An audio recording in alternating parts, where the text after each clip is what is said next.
आज मैं देश की नारी शक्ति के सम्मान में और उनका सहयोग करने, उनके पक्ष में समर्थन देने के लिए खड़ा हुआ हूँ।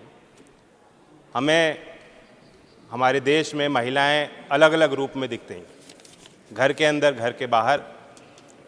खेत में मजदूरी भी करती हैं, खेती भी करती हैं, उद्यमी भी हैं, व्यापारी भी हैं, रोजगार ले भी रही हैं, रोजगार दे भी रही हैं, छात्र भी हैं, वैज्ञानिक भी हैं, एस्ट्रोनॉट भी हैं, खिलाड़ी भी हैं। और राजनीतिक व्यवस्था की बुनियाद से लेकर ग्राम पंचायत से लेकर ब्लॉक तक, जिले तक, हर स्तर पे आपको उनकी संख्या बढ़ती दिख रही है।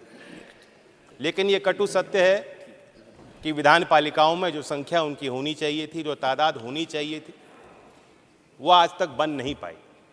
और इसलिए आरक्षण जैसे अफर्मेटिव एक्शन को लेकर आज हम सब लोग मिलकर पूरा जोर लगाने के लिए तैयार हैं।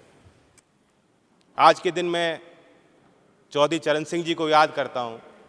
बड़ी बड़ी राजनीतिक सभाओं में वे ग्रामीण क्षेत्रों में दुर्लभ शौच की व्यवस्था पे भाषण दिया करते थे और प्रकाश डालते थे।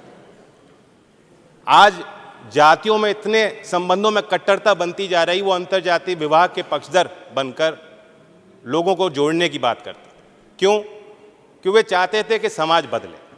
उनके ज़माने में और आज तक बहुत चीज़ें हो गई हैं, बहुत चीज़ बदल चुकी हैं, लेकिन आगे का रास्ता भी बहुत लंबा है। मैंने खुद देखा है महोदय, गांव में अगर सामाजिक और राजनीतिक परंपराओं के कारण लज्जा और शर्म को बहाना बनाकर अगर उन पे बोझ ज़्यादा लगाया जाता है, तो शहरों में भी मध्यम वर्ग में, बहुत बड़े बड़े संभ्रांत परिवारों में भी घर की महिलाएं खाना बना रही हैं, बाहर वालों को, घर वालों को पहले खाना खिलाती हैं, उसके बाद सबसे आखिर में वो खाती हैं, चाहे वो गर्भवती भी हों। और आप समझ सकते हैं कि अगर माँ आखिर में अपने पोषण का ध्यान रखेगी, उसका प्रभाव आने वाली पीढ़ी पे पड़ता है। और इसलिए गुजरात से भी ताज्जुब करने वाले आंकड़े आते हैं, बहुत निराश करने वाले आंकड़े आते हैं जब कुपोषण की हम बात करते हैं। महिलाओं के खिलाफ अपराध नहीं रुक रहे, लाख प्रयासों के बाद नहीं रुक पा रहे। ये हैवानियत क्यों है?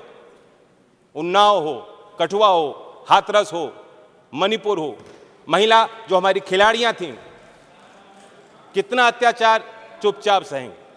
अच्छा होता कि आज ट्रेजरी बेंचेस से जो आवाज निकल रही है, उस समय भी आपको उनके पक्ष में बात रखनी चाहिए। मैं मानता हूं कि इन चीजों का समाधान तब होगा जब हम जैसे लोगों की संख्या ऐसे सदनों में कम होगी और महिलाओं को खुद एजेंसी मिलेगी और खुद अपने नेतृत्व को आगे बढ़ने का मौका महिलाओं को as a voter, as a supporter and as a leader मिलेगा। और इसलिए मैं इस बिल का समर्थन करता हूं। बिल के लिए संबंध में दो ही सवाल है मेरे। नंबर 1, आप ही की प्रक्रिया को अगर हम फॉलो करते हैं तो 10 साल तो कहीं नहीं गए। तो जो चीज 2034 तक शायद आनी है, उसके लिए ये जल्दबाजी क्यों? स्पेशल सेशन होगा, पहले बताया नहीं जाएगा क्या बिल है, उसके बाद जल्दबाजी में ये लो बिल और पास करो। क्या मजबूरी है? विंटर सेशन में भी ला सकते थे। कल गृह मंत्री अमित शाह जी ने लोकसभा में कहा कि हम ये जो आयोग बना रहे हैं, परिसीमन आयोग, ये जन सुनवाई करेगा।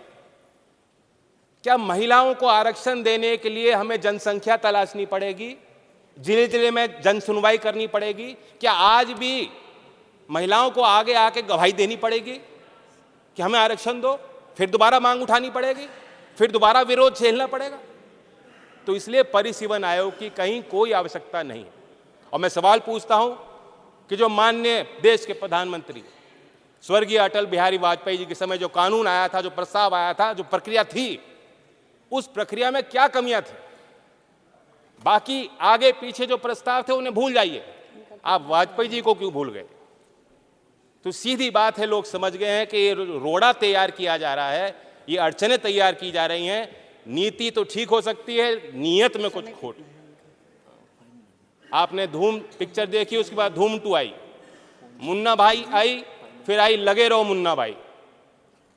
कई बार होता है ना, पार्ट 1 पार्ट 2, उसी तरह से अच्छे दिन आई थी, अच्छे दिन आएंगे। लोग समझ गए अच्छे दिन आएंगे पार्ट 2 है और कुछ है नहीं। करें, आपका समय और कुछ पूरा नहीं। हो 2022 तक महोदया, 2022 तक देश के हर गरीब को छत मिल जानी थी, किसान की आय दुगनी होनी थी, 100 स्मार्ट शहर बनने थे। फिर कहा चिंता मत करो, अमृतकाल है, रुक जाओ। आज, कल और परसों का हिसाब दीजिए। आज महिलाएं इंतजार क्यों करें बताइए? अगले चुनाव में आरक्षण क्यों नहीं दिया ये बताइए? ये सवाल सबके मन में है। और संत कबीर जी का एक दोहा दोहराता हूं कि आज कल काल करे सो आज कर, और आज करे सो अब, पल में प्रलय होगी बहुरे करेगा कब। धन्यवाद।